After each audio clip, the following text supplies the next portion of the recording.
ओम नमः शिवाय, ओम नमः शिवाय, ओम नमः शिवाय, ओम नमः शिवाय, ओम नमो भगवते वासुदेवाय, ओम देवकी सुत गोविंद वासुदेव जगतपते देहमेतनियम कृष्ण त्वाम अहम शरणम गतः। अथ श्री अग्नि महापुराण एकादशो अध्यायः।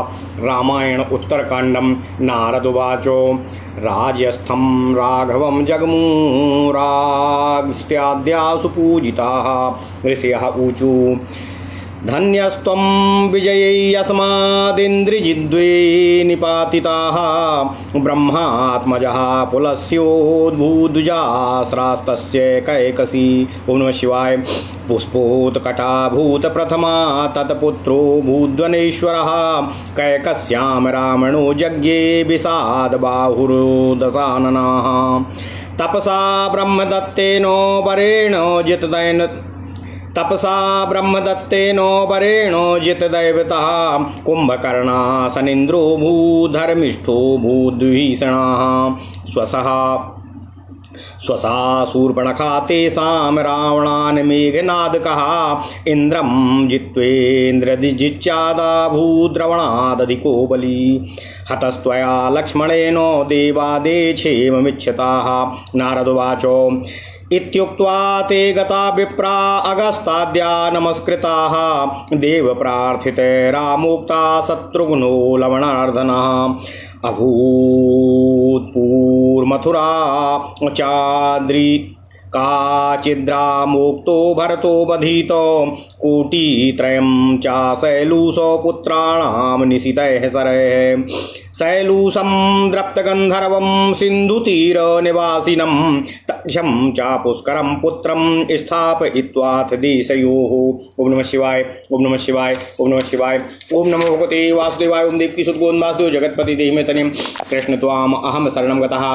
भरतो गात् शत्रुघ्नो राघवं पूजयन् स्थितः रामो दुष्टा निहत्याजौ शिष्टान् सम्पाल्य मानवः पुत्रो कुशलवो जातो वाल्मीकिराश्रमे वरो लोकापवादात् त्यक्तायां ज्ञातो सुचरितस्रवातो राज्येऽभिषिच्य ब्रह्मा अमस्मीति ध्यान तत्परः 10 वर्ष सहस्राणि 10 वर्ष शतानि च राज्यं कृत्वा क्रतून् स्वर्गं देवार्थितो ययो सपौरः सानुजा सीता पुत्रो जनपदान्विताः। अग्निरुवाचो वाल्मीकिर्नारदात् श्रुत्वा रामायणं कारयतो सविस्तरम् या एतच्च शृणुयात् स दिवं व्रजेतो। ओम नमः शिवाय, ओम नमः शिवाय, ओम नमः शिवाय, ओम नमो भगवते वासुदेवाय, ओम देवकी सुत गोविंद वासुदेव जगतपति देहमेतनियं कृष्ण त्वाम अहम शरणं गतः। अथ श्री अग्नि महापुराण 11वां अध्याय उत्तरकांड की कथा। ओम नमः शिवाय। देवर्षि नारद जी ने कहा, हे वशिष्ठ जी, जिस समय रघुनाथ जी अयोध्या के राज सिंहासन पर आसीन हो गए तत्पश्चात अगस्त आदि महर्षि उनका दर्शन करने के लिए उनके यहाँ पधारे।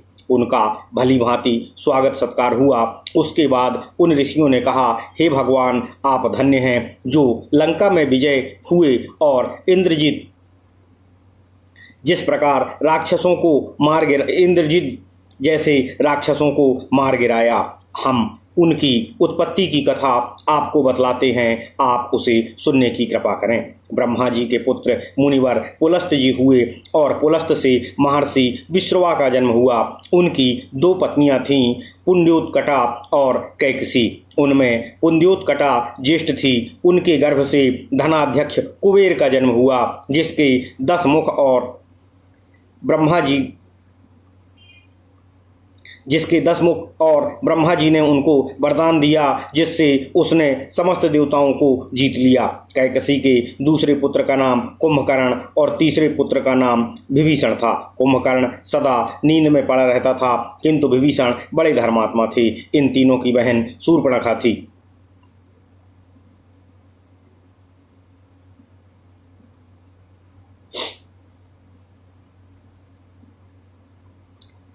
इनका जन्म कैकसी से हुआ था। दशानन रावण से मेघनाद का जन्म हुआ और उसने इंद्र को जीत लिया, इसलिए इंद्रजित नाम से उसकी प्रसिद्धि हुई। वह दशानन रावण से भी अधिक बलवान था। यहाँ स्मरणीय है कि पुंड्योत्कटा से कुबेर जी का जन्म हुआ था और कैकसी से रावण, कुंभकर्ण और विभीषण का जन्म हुआ था। ओम नमः शिवाय। कुंभकर्ण सदा नींद में ही कैकसी के दूसरे पुत्र का नाम कुंभकर्ण और तीसरे पुत्र का नाम विभीषण था। कुंभकर्ण सदा नींद में ही पड़े रहता था, किंतु विभीषण बड़े धर्मात्मा थे। इन तीनों की बहन शूर्पणखा थी। दशानन रावण से मेघनाद का जन्म हुआ। उसने इंद्र को जीत लिया, इसलिए इंद्रजीत के नाम से उसकी प्रसिद्धि हुई। वह दशानन रावण से भी अधिक बलवान था, परंतु देवताओं आदि के कल्याण की इच्छा रखने वाले अपने लक्ष्मण के द्वारा आपने उनका वध करवा दिया। ऐसा कहकर वे अगस्त्य आदि ब्रह्मर्षि श्री रघुनाथ जी के द्वारा अभिनंदित हो अपने अपने आश्रम को चले गए। उनके बाद देवताओं की याचना से प्रभावित भगवान श्री रामचंद्र जी के आदेश से शत्रुघ्न ने लवणासुर को मारकर एक पुरी बसाई जो मथुरा नाम से प्रसिद्ध हुई। तत्पश्चात भरत ने श्री रामचंद्र जी की आज्ञा पाकर सिंधु तीर निवासी सैलूस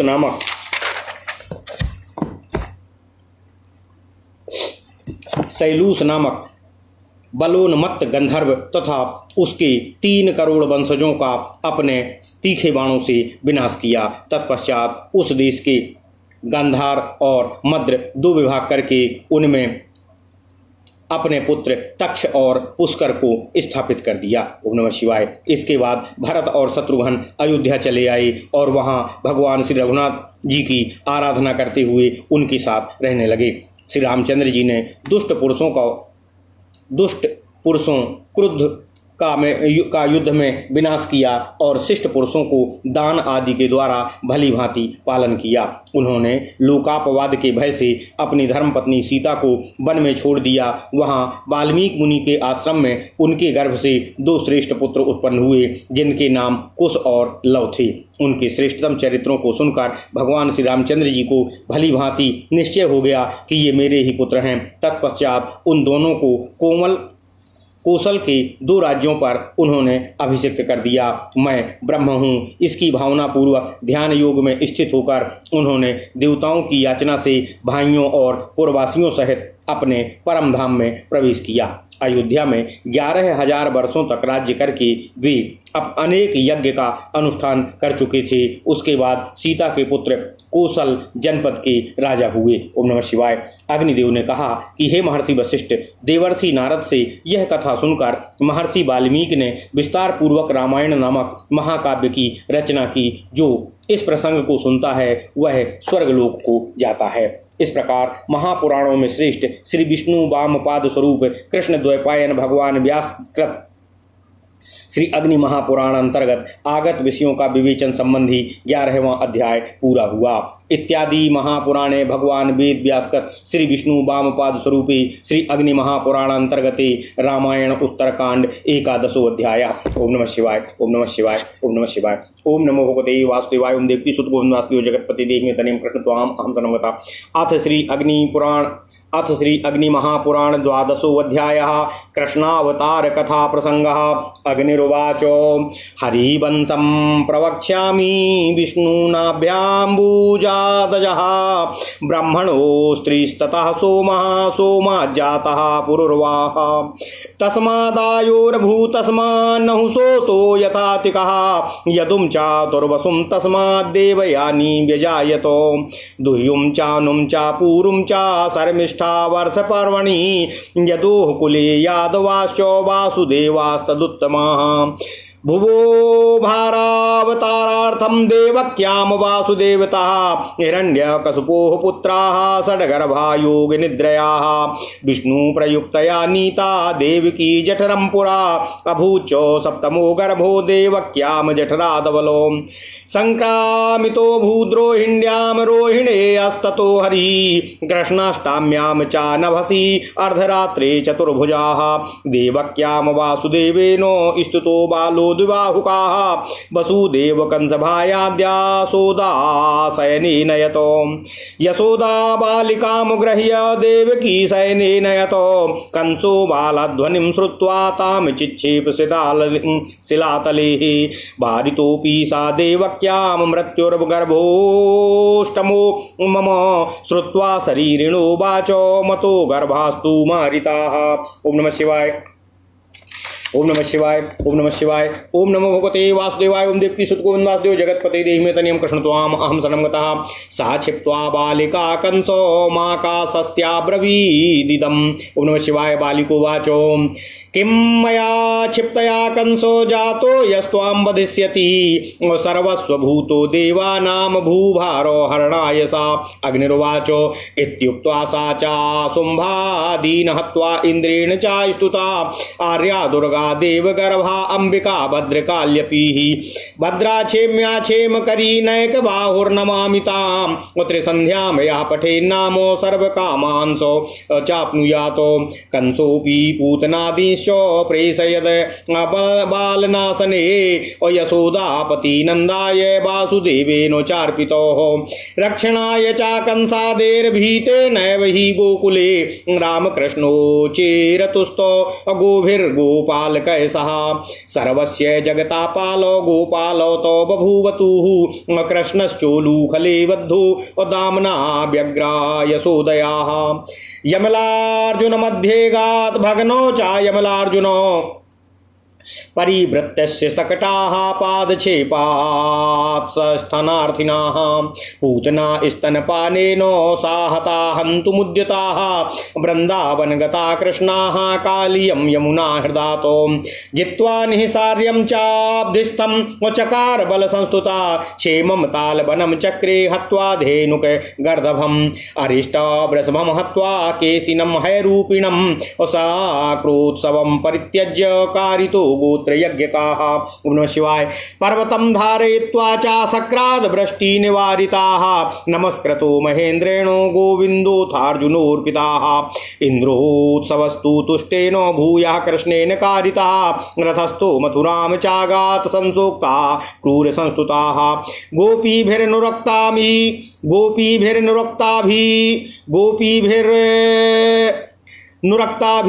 क्रीडिताभिर्निरीक्षिताः रजकं चाप्रयच्छन्तं हत्वा वस्त्राणि सुगृहीतो सह रामेण माला अभ्रन्मालाकारे वरं ददौ दत्तानुलेपनाम कुब्जामृजुं चक्रे हनद गजम्। ओम नमः शिवाय। मत्तं कुवलया पीडं द्वारी रंगं प्रविश्य च कंसादीनां पश्यतां च मञ्चस्थाने नियुद्धकं चक्रे चाणूरमल्लेन मुष्टिकेन बलोकरेत चाणूरमुष्टिकोताभ्यां हतो मल्लौ तथा परि मथुराधिपतिं कंसं हत्वा तत्पितरं हरि चक्रे यादवराजानामस्ति प्राप्ति च कंसगेः जरासन्धस्य ते पुत्रो जरासन्धस्तदीरिताः चक्रे सा मथुरारोधं यादवैर्युधिसरः रामकृष्णौ च मथुरां त्यक्त्वा गोमन्तमागतौ जरासन्धं विजित्याजौ पौण्ड्रकं वासुदेवकं पुरीं तु द्वारकां कृत्वा अन्यवासद्यादवैर्व्रता भौमं तु नरकं हत्वा तेनानीताश्च कन्यकाः देवगन्धर्वयक्षाणां च तवाहि जनार्दना षोडश स्त्रीसहस्राणि रुक्मिण्याद्यास्तथा तथाष्ट च। ओम नमः शिवाय। सत्यभामा समायुक्तो गरुड़े नरकार्दनाः मणिशैलं सरत्नं च इंद्रं जित्वा हरिर्दिवि। ओम नमः शिवाय, ओम नमः शिवाय, ओम नमो भगवते वासुदेवाय। ओम देवकी सुत गोविंद वासुदेव जगत्पते देहि मे तनियं कृष्ण त्वाम अहं शरणं गता। पारिजातं समानीयं सत्यभामा ग्रहे करोत् सान्दीपनिश्च शास्त्रार्थं ज्ञात्वा तद् बालकं ददौ जित्वा पञ्चजन्म दैत्यं यमेन च सुपूजिता अवधीत काल यवनं मुचुकुन्देन पूजिता वसुदेवं देवकी च अभक्त विप्रांश्च सोर्चयत रेवत्यां बलभद्राच जज्ञातेन सधूल्मुखोः कृष्णात् साम्बोजाम्बवत्यामन्याश्वन्ये भवन्सुता प्रद्युम्नो भूच रुक्मिण्यां षष्ठेहिनी साहृतो बलातो संबरेणाम बुधौ क्षिप्तो मत्स्यो जग्राह धीवरा तम मत्स्यम संबरायादान मायावत्यै च संबराः मायावती मत्स्य मध्ये दृष्ट्वा स्वंपति मादरातो पुपूस सातं चोवाचो रतिस्तेहं पतिर्मम कामस्त्वं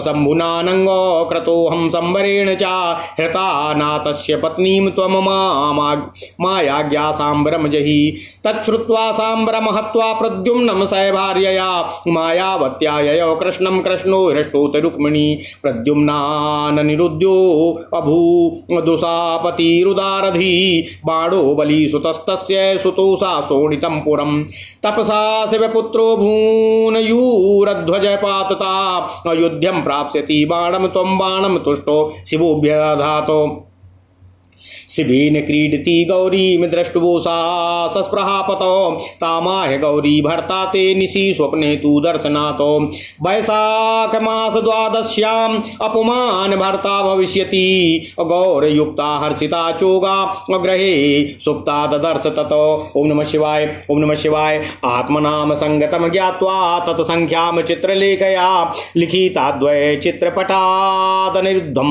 समानयतो कृष्णपौत्रं द्वारकातो दुहित्रा बाणमन्त्रिणाः कुम्भाण्डस्या निरुद्धो अगाद्र रामो हुसया सह बाणध्वजस्य सम्पातो रक्षभिषा निवेदिता अनिरुद्धस्य बाणेनो युद्धमासीत् सुदारुणम् ओम नमः शिवाय श्रुत्वा तु नारदात् कृष्णा प्रद्युम्नो बलभद्रवानो गरुडस्थोथो जित्वाग्नि नीज्वरं माहेश्वरं तथा हरिशंकरयोर्युद्धं बभूवाथो सरासरी और नंदी विनायक कस्कंद अमुख्यातक्षार्ख्यादिभिर्जिताः जृम्भिते शंकरे सुप्ते जृम्भस्नास्त्रेण विष्णुना छिन्नं सहस्रं बहूनां रुद्रेण अभयमर्थितं विष्णुना जीवितो बाणो दुबाहु प्राब्रवीच्छिवम् ओम नमः शिवाय कृष्णवाचो त्वया यद्भयं दत्तं बाणस्यास्य मयापि ततो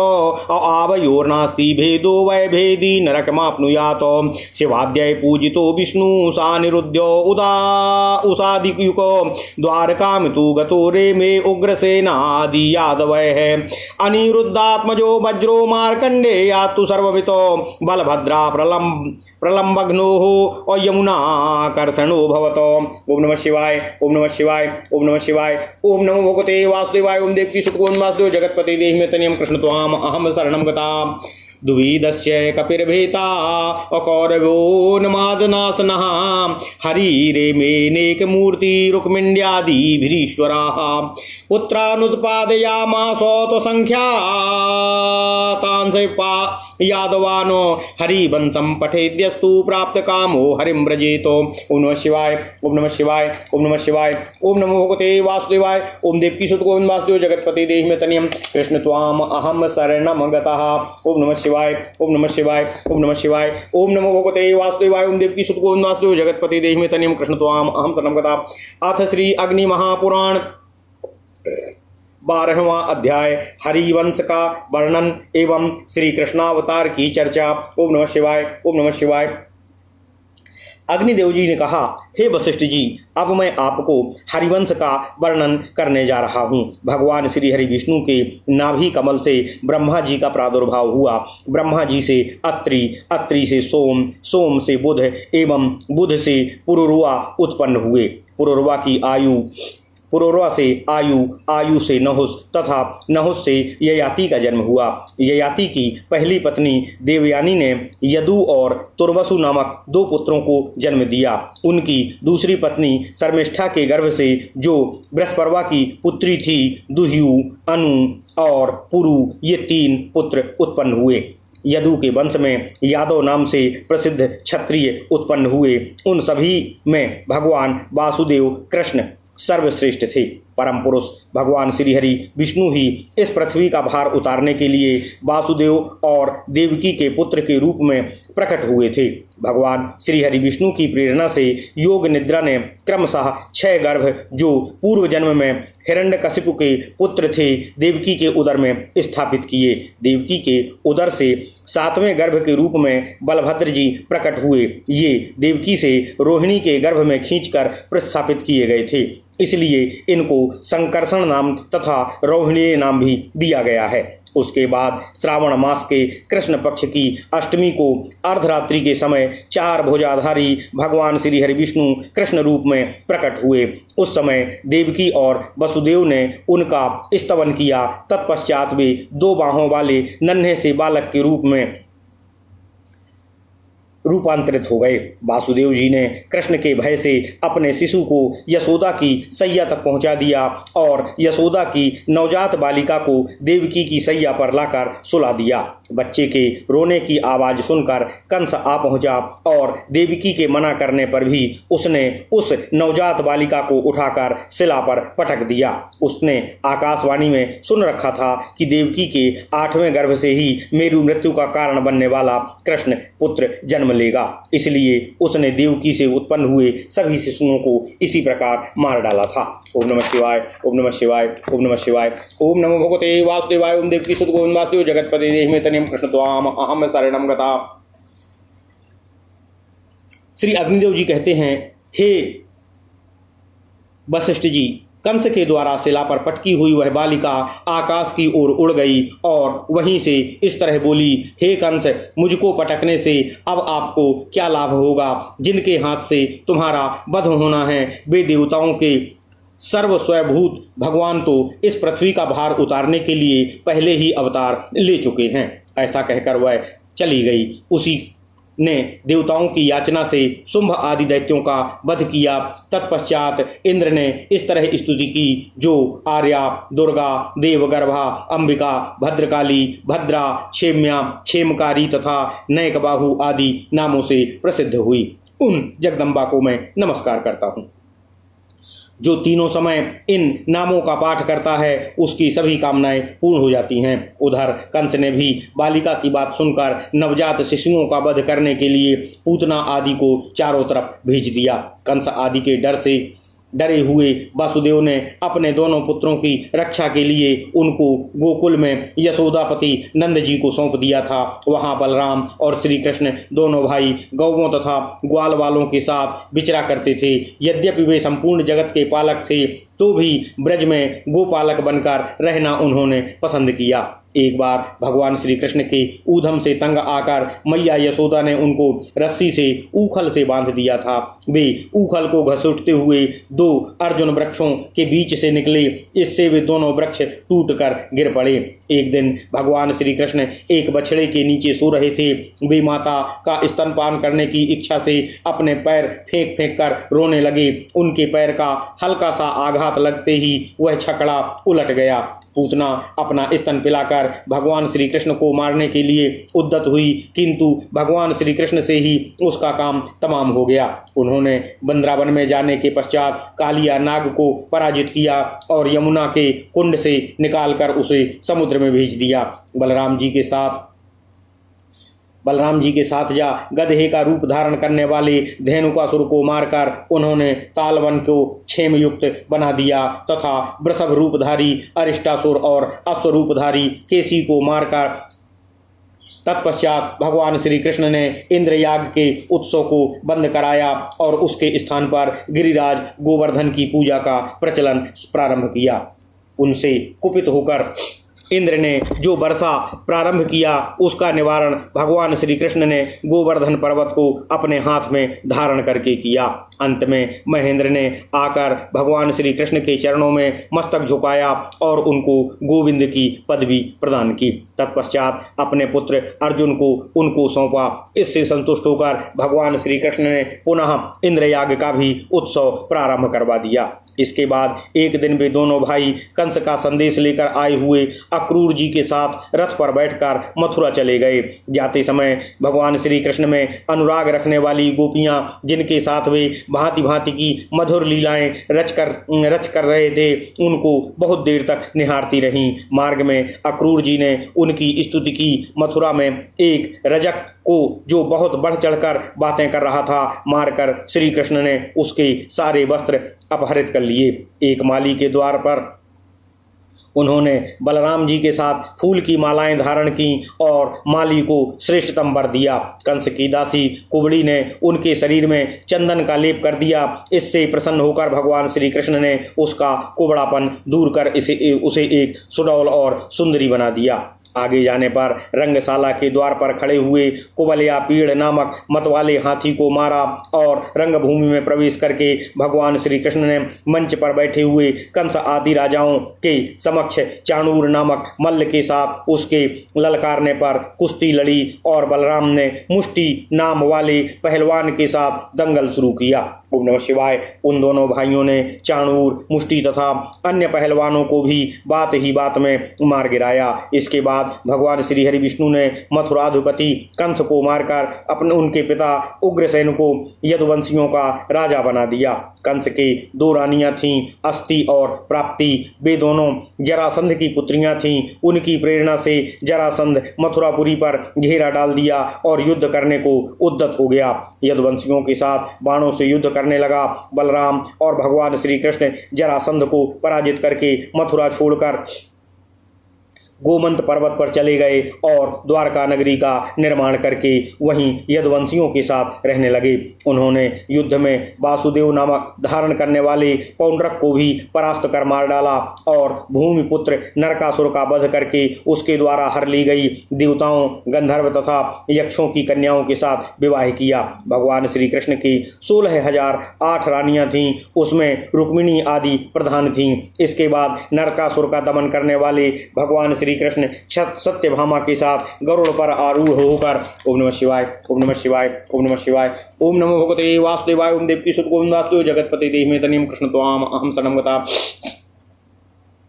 आरूढ़ होकर स्वर्गलोक में गए। वहां से इंद्र को पराजित करके रत्नों सहित मणि पर्वत तथा पारिजात वृक्ष को उठा ले आए और उनको सत्यभामा के भवन में स्थापित कर दिया। भगवान श्री कृष्ण ने सांदीपन मुनि के से अस्त्र शस्त्रों की शिक्षा ग्रहण की। शिक्षा पाने के बाद उन्होंने गुरु दक्षिणा के रूप में गुरु के मरे हुए बालक को लाकर गुरु को सौंप दिया। इसके लिए उनको पंचजन नामक दैत्य के साथ युद्ध कर उसे पराजित करना पड़ा। यमराज के लोक में भी जाना पड़ा। वहां यमराज ने उनकी बड़ी पूजा की और उन्होंने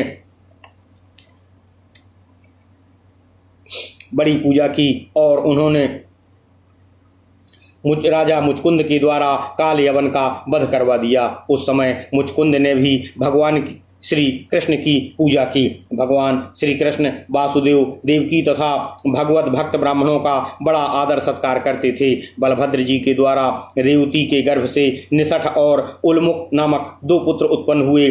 श्री कृष्ण द्वारा जाम्बवती के गर्भ से सांब का जन्म हुआ। इसी तरह अन्य रानियों के अन्यान्य पुत्र उत्पन्न हुए। रुक्मिणी के गर्भ से प्रद्युम्न का जन्म हुआ। वे अभी 6 दिन के ही थे, तभी संबरासुर उनको माया बल से हर ले गया। उससे बालक को समुद्र में फेंक दिया। समुद्र में एक मत्स्य ने उसको निगल लिया। उस मत्स्य को एक मल्लाह ने पकड़ लिया और पुनः संबरासुर को भेंट कर दिया। तत्पश्चात संबरासुर ने उस मत्स्य को मायावती के हवाले कर दिया। मायावती ने मत्स्य के पेट से अपने पति को देखकर बड़े आदर के साथ उनका पालन पोषण किया। बड़े हो जाने पर मायावती ने प्रद्युम्न से कहा, हे नाथ, मैं आपकी पत्नी रति हूँ और आप मेरे पति कामदेव हैं। प्राचीन काल में भगवान शंकर ने आपको अनंग अर्थात शरीर रहित कर दिया था। आपके न रहने से संबरासुर ने मुझको हर लिया था। मैं उसकी पत्नी होना स्वीकार नहीं किया।